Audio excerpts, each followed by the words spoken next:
The best mime in the state of South Carolina, and perhaps the United States, lives right here in Horry County. Here we are in Myrtle Beach on the Intracoastal Waterway, and I want you to meet Will Shaw. He is an incredible mime, and I'm curious how you got into it. I stutter, and I was a chronic stutterer once. And so I found a haven, a place where I could be relaxed and comfortable on stage as an actor. So I actually started out acting. And I worked with a group called Patchwork Players. The Patchwork Players were owned by Jeannie Ecom Martin, who was a mime artist. And she had a large troupe that traveled throughout the country.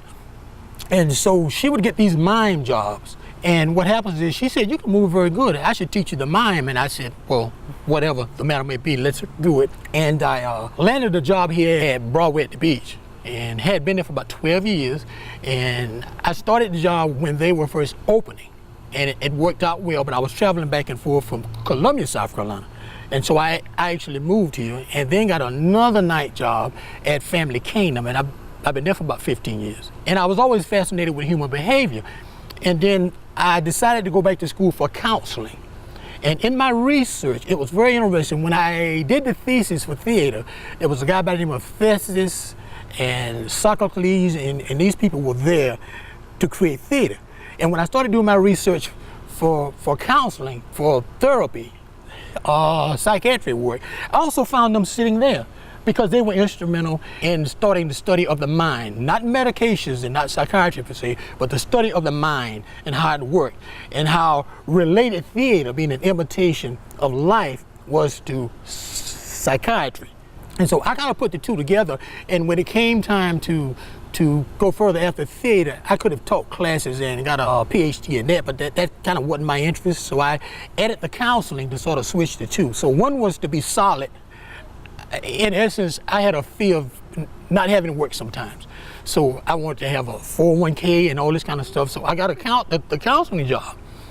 And I still do the theater through the mind. I love what I do with the mental health piece of this, especially now, because the last year I've been working with the homeless, and I was homeless myself when I was younger. And so I can relate to those people. If that answers your question, enough, I'll quit talking. Well, I'll tell you what, that is one talkative mime, don't you think? I think what happens is that when he mimes, which he did all weekend, that he doesn't get to talk, and then I get a hold of him and he never shuts up. I know. I love it. I love it. But yeah, let's go on to that part of the pie. You were homeless at one time, and your success story is so beautiful that you agreed to share it with us, because you're now working through mental health with the Waccamaw Mental Health Center with homeless people, and you were once on the streets. Yes. Tell me that story, because most recently you were pardoned by President Obama. Right. And what a proud moment it must have been for you, Will. Very much, especially after the hard work. At one time I was sort of skeptical because there was a lot of investigation going on into my private life and my personal life that I didn't know would take place. And that's because you wanted to be pardoned. Yes. I was born in Georgetown, South Carolina. Stayed there one day, and there was an elderly couple in Mullins, South Carolina, who had never had a child. And since I was what they call an illegitimate child per se, because my mother was married and my biological father was married to somebody else, so they knew this couple, and the couple wanted a child badly, so they gave me to that couple, who was a wonderful mother, adopted mother. The gentleman died before I got to know him. He died when I was age 2. So it was just her and I. And so her and I battled a lot because we came from totally different generations. And so we battled a lot. So she died at an early age for me. I was very young. So I was sort of on my own then. And the only people that it seemed that understood me were people who were on their own too, quote unquote homeless. And they were involved in some not so good activities at that time. And I joined that crew because it seemed like in school, I didn't talk until the 6th grade when Miss Odom put me in a play. I'll never forget her. She put me in a play and made me get into playing.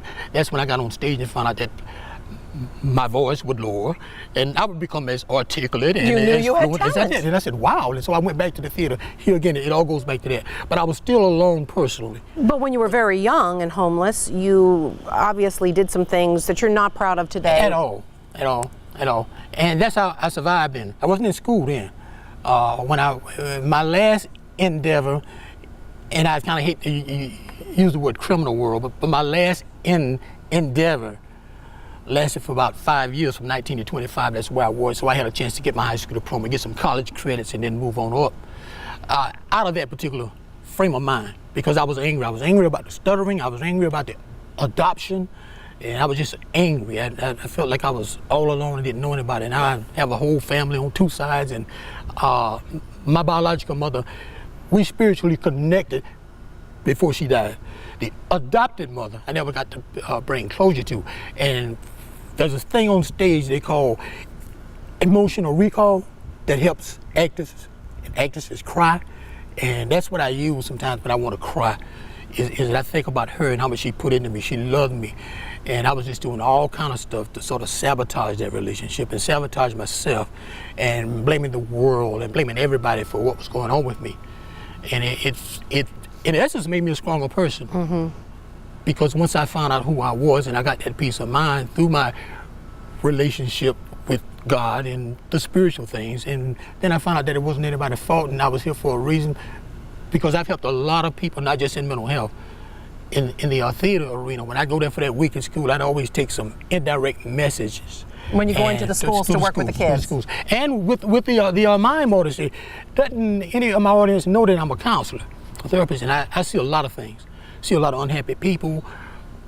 I see a lot of people that I make smile just riding by, because I can't go there and put on the makeup. I have to have it on, and I'm riding by in the car, and some people look and say, ah, there's a clown, there's a mime, and that kind of stuff. But you make a lot of people happy, but here again, you can't satisfy everybody. Most recently, I saw Will over at the Tanger Outlets working, and he's just phenomenal. And some people are happy to see you, and other people get angry, but you always handle it well. And I've seen you go, okay, you know, you kind of back off. You kind of learn to read people. You learn to read people, but honestly, there's a small percentage that doesn't like what I do. Some of them are people who were exposed to a clown or somebody that make up very earlier and got frightened, and didn't anybody bring closure to that with them, and so their whole life entails anybody with a face on. So finally, if someone was going to get into mime, tell me the top 3 things they need to be in order to be an incredible mime like Will Shaw. Top 3. Imagination. You need to get rid of your fears of what others will think, because you'll be called a lot of names and you'll be hurt sometimes.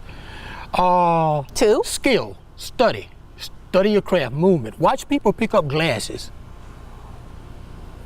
Watch people do things and sort of imitate it as they did it, because you don't pick up a glass like this. You pick it up with a round thing. If you throw the ball, watch the ball go in the air.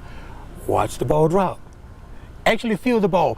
If I don't feel what I'm trying to show the audience when I create the wall and the door, if it's not in my mind, if I can't see it and really believe it, then it's not in the consumer's mind. 3.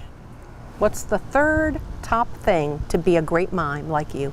Perseverance. Keep trying to do what you want to do, because there'll be times when there's not any work, and then all of a sudden there's a flood of work. Education is very important to understand where the mime artistry came from. The history is very important to know where you are now and where it could go.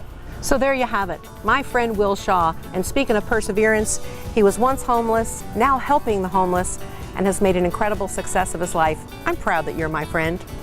Will Shaw, thank you for being with me.